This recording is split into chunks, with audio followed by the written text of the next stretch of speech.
একটা প্রমাণ কি দিতে পারবে যে আমরা স্বাধীনতা সমর্থনের বিপক্ষে কোনো ভূমিকা রাখতে বলেন? 71 মুক্তিযুদ্ধের ইস্যুগুলোর ব্যাপারে আমি ওনার সম্মানিত শহীদ রাষ্ট্রপতি জিয়াউর রহমান, ওনার পিতা, ওনার প্রয়াত মা, যিনি আমাদের জোটের নেত্রী ছিলেন, শ্রদ্ধার সাথে বলেছি যে উনাদের রাজনৈতিক যে বিশ্লেষণ কার্যক্রমের মধ্যে উনার প্রশ্নের জবাব আছে। 79-এর পার্লামেন্টে শহীদ রাষ্ট্রপতি জিয়াউর রহমানের জীবদ্দশায় যারা পূর্ব পাকিস্তানের সময় অখণ্ড পাকিস্তানের পক্ষ নিলেন, এরকম 14, 15, 16 জনের নাম আমরা দিতে পারবো। তাদেরকে উনার পিতাই প্রধানমন্ত্রী করেছেন, শাহজুর রহমানকে প্রেসিডেন্ট করেছেন, আব্দুর রহমান বিশ্বাসকে, প্রচুর এমপি ছিলেন, মন্ত্রী ছিলেন। এই প্রশ্নের জবাব উনি তাদের কাছ থেকে নেবেন। ওনার মা যখন বিএনপি নেত্রী 91 সালে জামাত ইসলামী 18টা আসনে জিতলো, ইন্ডিভিজুয়াল ইলেকশন করে, আমরা তখন কোনো জোট করিনি। সেই নির্বাচনে আওয়ামী লীগ এবং বিএনপির আসন সংখ্যা এমন হয়ে দাঁড়ালো যে জামাত ইসলামের কাছে 18টা আসন ছিল, জামাতের সমর্থন ছাড়া কেউ আর সরকার করতে পারে না। দুই দলই, তখন আমাদের অধ্যাপক গোলাম আজম সাহেব ছিলেন আমাদের আমির, ওনার নাগরিকত্ব অন্যায়ভাবে বাতিল করা হয়েছিল। সেই ব্যক্তির মগবাজারের বাসায় জামাতের কাছে বিএনপির সিনিয়র নেতাদেরকে পাঠিয়েছিলেন, আওয়ামী লীগের নেতাদেরকে পাঠিয়েছিলেন। জামাত সেদিন বাংলাদেশের রাজনীতি, তার ভবিষ্যৎ, ফারসাইটনেস সবকিছু চিন্তা করে আমরা আধিপত্যবাদী শক্তির হাতে দেশটা চলে না যাক, সেই বিবেচনায় আমরা বাংলাদেশ জাতীয়তাবাদী দলকে সরকার গঠনের জন্য জামাতের 18 জন এমপির নিঃশর্ত সমর্থন আমরা দিয়েছিলাম। মানুষ একটা দলকে সরকার গঠনে সাহায্য করে, সেখানে মন্ত্রী চায়, পদ চায়, পদবি চায়, নানান জায়গায় তারা অংশীদারিত্ব চায়।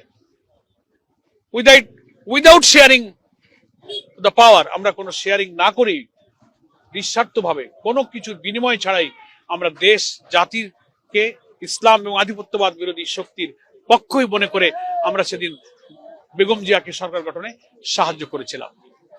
তাই আমি আজকে বলেছি, এই প্রশ্নের জবাব ওনার আম্মার কাছে উনি জিজ্ঞাসা করতে পারতেন যে কেন সেদিন জামাত ইসলামের কাছে গেলেন, যাদেরকে আপনি 71 ইস্যুতে অপরাধী মনে করেন।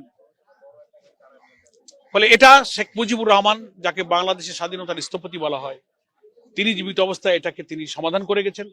ইট ওয়াজ ডিসাইডেড ম্যাটার। তিনি সবালকে ভেদাভেদ ভুলে, অনৈক্য বিভেদ আর এদেশে না থাকুক, ওই সময় যারাই রাজনৈতিক ইস্যুতে দ্বিমত করেছেন, ত্রিদেশীয় চুক্তি হয়েছিল।